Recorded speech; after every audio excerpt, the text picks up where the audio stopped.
In today's video, I'm going to teach you how to create a concept map on Canva.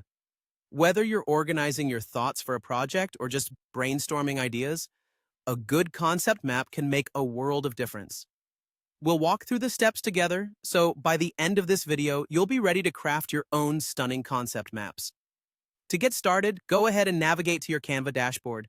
Once you're there, the first step is to click on the Create button. This will open up a world of design possibilities for you. Now, with so many design options available, you might feel tempted to explore, but let's focus. Click on your preferred design format. Given that many of you might find yourselves wanting to share your map on social media, in this tutorial, we'll use a Facebook post format. Next, it's time to make Canva work for you. Click on Design, and a search bar should appear. Type in Conceptual Map to see a range of ready-to-use templates. Canva is great due to its vast number of templates, and this feature will save you a ton of time.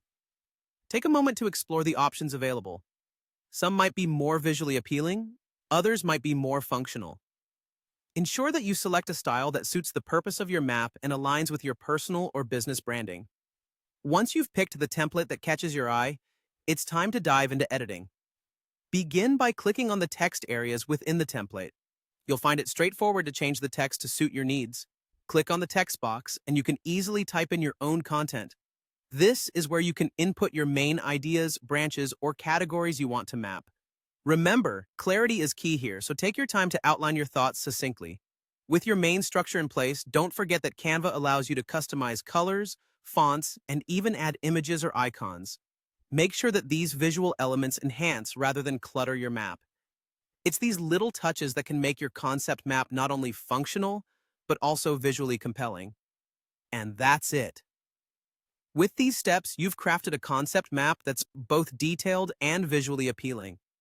Feel free to experiment with different templates and styles until you find something that really resonates with you. I hope this tutorial has helped you become more comfortable with using Canva for your concept mapping needs. Thanks for watching, and happy designing!